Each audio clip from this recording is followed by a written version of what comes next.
Be the one. Be the one who instills hope in the hopeless. Be the one who brings joy into sorrow. Be the one who sheds a beam of light into darkness.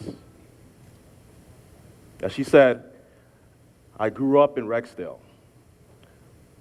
which, like many urban centers, has high rates of gangs, drugs, and violence. I grew up in an environment where the stats against me were this. I grew up to get involved in the gangs. I would go to jail at an early age. I would die at an early age. And if for some miraculous reason I got past all of that, I would end up with a low-paying job. How exciting is that? Not much to look forward to. You see, in media, I always also saw the representation of myself as an athlete, a rapper, a womanizer, a thug, or a comedian.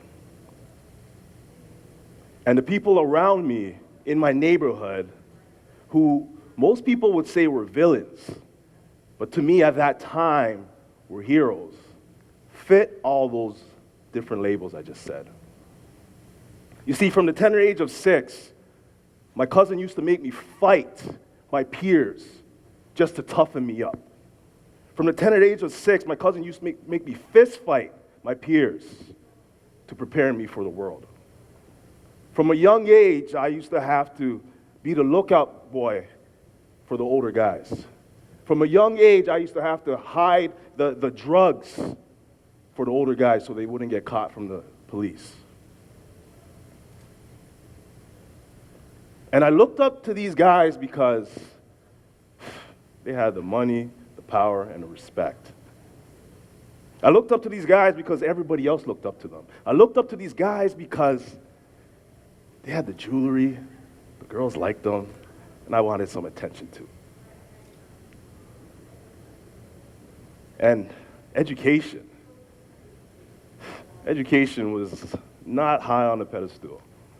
Education wasn't really seen as important. You see, to be academic, you weren't cool.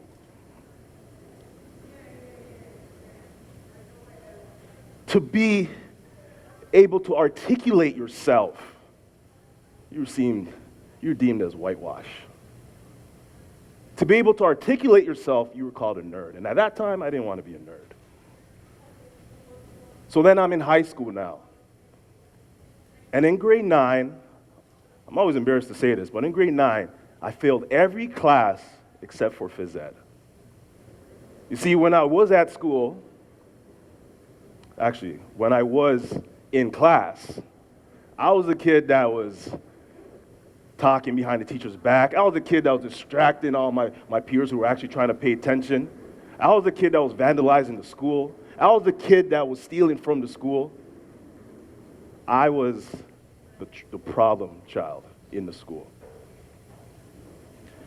And I failed every class except for phys ed, as I just said.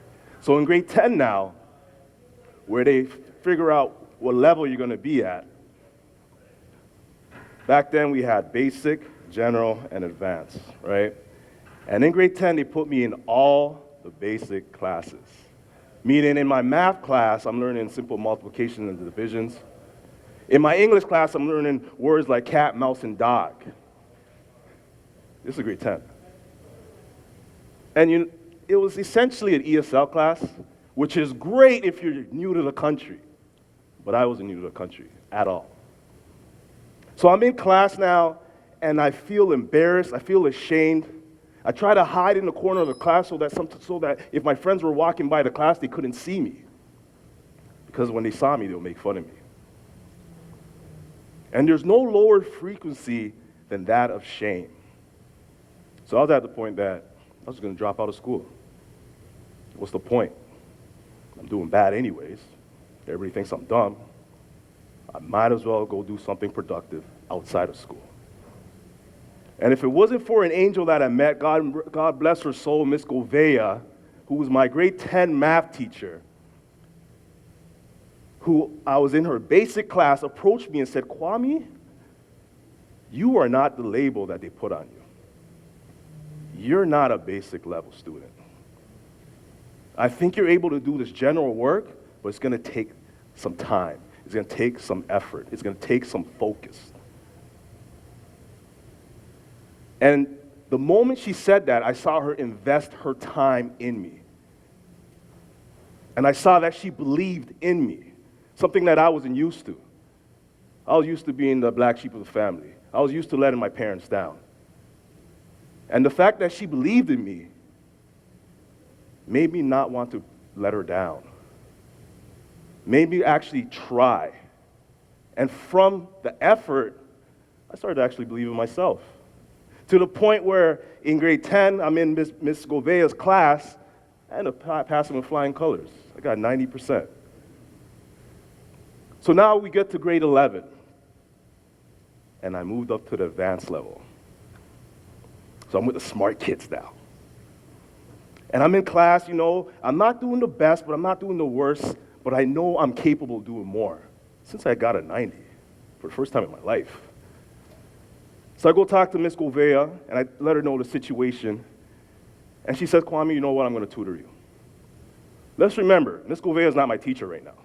I'm in grade 11. I have a whole new teacher. And she already went above and beyond what was expected of her as a grade 10 teacher. And now she's going the extra mile for me. After school tutoring me when she doesn't need to do this. So I spend time with her after school every day. And I'll tell you this. There is no better feeling in the world than writing the test and feeling like it's a practice quiz. There's no better feeling in the world in terms of writing the test and feeling like it was the homework we did the other day. There's no better feeling in the world in writing a test and being confident in your answers. There's no better feeling in the world in terms of writing a test and not feeling like you got to look over it at the person beside you's test just to try to make sure you get the right answers. There's no better feeling in the world in terms of getting your test back and finding out that you got over 90% in your advanced level test. There's no better feeling in the world in terms of understanding that, you know what? You belong with the smart kids. You actually are one of the smart kids.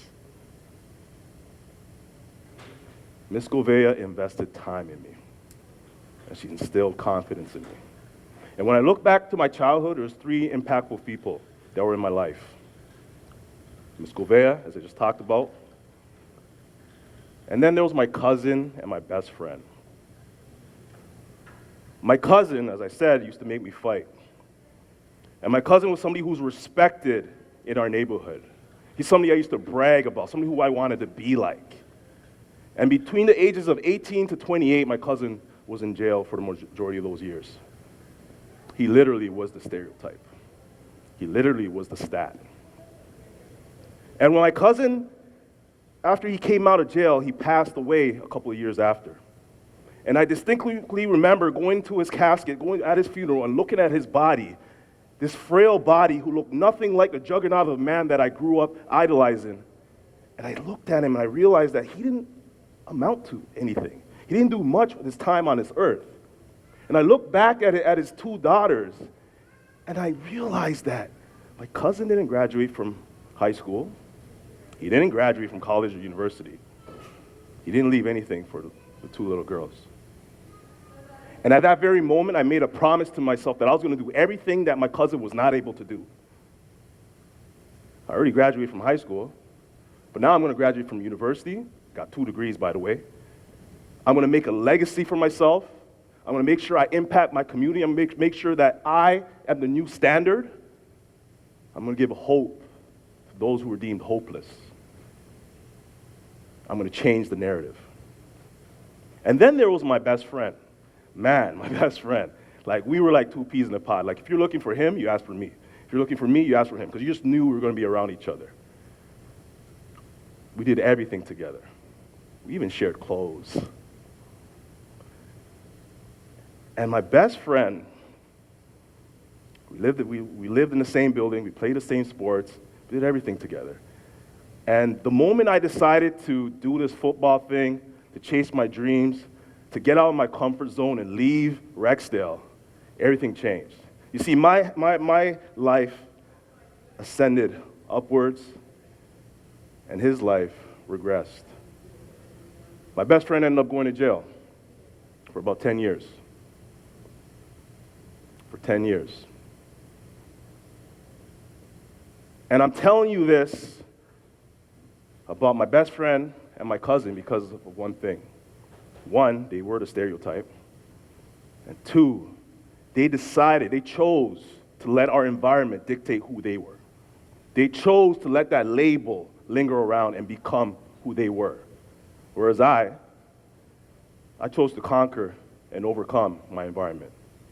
But that was only possible because Ms. Gouveia instilled in me the confidence to do so. I was able to see another version of myself that I could be. But I want this to be known. My best friend, he did his time. He came out 5 years ago. He has a good paying job. Actually, he's the owner of a business. He's a family man, and he hasn't been in since. Yeah, give him a hand. Give him a hand. And I'm telling you all this to allude to something else. You see, my best friend and my cousin both got involved in the judicial system. They both got involved in the system. Today, I'm in the system. I'm in the correctional system, but in a different way. I teach at Millhaven Institution, specifically the SIU, the Structured Intervention Unit, which used to be known as segregation. But in 2019, CSC changed its model and they cut out segregation because segregation is 23 hours in your cell. 23 hours in your cell. You only come out to shower or use the phone. And that's unhealthy. So in 2019, they came up with the SIU, which inmates get 4 hours out of their cell and 2 hours of meaningful interaction, meaningful human interaction, meaning doing programs or education. Inmates that are in the SIU are usually the troubled inmates, the guys that assaulted people or the guys that got assaulted. Essentially, these are the inmates that nobody really wanted. And in their minds, it's still segregation. So in 2019, there was a struggle to just get these guys engaged because they just wanted to do time like segregation. So my boss, who's my principal, approached me because I taught phys ed for 8 years in Fort McMurray, Alberta. That's my thing, phys ed. And he said, Kwame, I think there's an opportunity for you to actually do something phys ed related. I pondered it. I didn't understand it because in the correctional system, there's no such thing as phys ed. Nobody does that. Nobody wants to help offenders be active. They don't. They might get strong and retaliate against the guards. So why are we going to do that? So I thought about it, and we realized that the traditional education system failed these men. They failed them. Going about everything the traditional way was not right. You see, these guys did not have confidence to engage in education. And for us to approach them the traditional way with the math, English, science, we were probably going to reaffirm their internal beliefs. And they weren't going to feel good about themselves. So we realized that we had unconventional learners. And if you approach unconventional learners with the conventional way, that's kind of insane in a way. So we decided to come with an unconventional approach, which is create this phys ed course to kind of reel in these offenders. And it was a success. Not because we were being active or an exercise and all that, but became a success because of the approach. See, my approach was building a bridge with my guys. My approach was connecting with them. My approach was letting them know that I care. My approach was not being just a teacher, but in a sense, a therapist, a shoulder to lean on, somebody just to listen to, somebody to get advice from, somebody that they knew they could trust. I created a safe space for these guys. We listened to music. There's days we didn't even do much. We just sat there. We just sat there and talked. But that's what's needed. And what happened was that these guys would end up getting motivated to do more. Not just to do the phys ed course, but to do the traditional academics. To the point that now, I had 11 guys graduate and receive their high school diplomas. Not a fake diploma or a GED or anything, a real high school diploma, the same one that we all got. And this is something that's been unheard of. This is historic in CSC history. And what happened really was that, yes, they were working on their physical health, obviously, but they were also working on their social health through interaction with me, having a brotherhood. We had like a little group also. And they were also working on their mental health. Because staying in a cell is not healthy. You see, when you exercise, your body releases the good chemicals, the dopamine and serotonin. So they got motivated. They started feeling good. They wanted to achieve new things. And it's a beautiful thing. I'm going to finish off with this. If you have a glass, a clear glass filled with polluted water, dirty water, and you decide to pour clean, clear water inside it, not just a drop, but I mean like really pour and pour and pour and pour. Eventually what was polluted, eventually what was dirty, eventually what was dark becomes clear and clean and pure. If you have somebody who's in a dark place in their lives, if you have somebody who doesn't feel loved, and you pour love into them consistently, pour love into them, eventually that person who did not feel love will start to feel the love and then exude the love and then give love. They say every child is one caring adult away from becoming a success story. You see, Miss Gouveia was my one caring adult.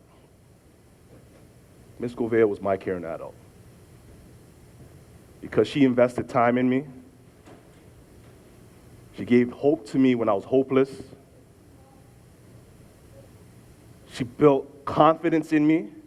And now I'm living proof of what happens when you invest in a troubled youth. I'm living proof of what happens when you speak life into somebody. I'm living proof of what can happen when you see somebody's potential. And I've been teaching for many years, and one thing I've realized is that it's not just every child. You see, I taught in Fort McMurray, Alberta for 8 years. I coach at Queen's University for the past 3 years. And I teach these men in this institution. And one thing I realize is that every person is one positive interaction away from becoming a success story. I'm going to repeat that. Every person is one positive interaction away from becoming a success story. Now, the real question is, will you be that one? Thank you.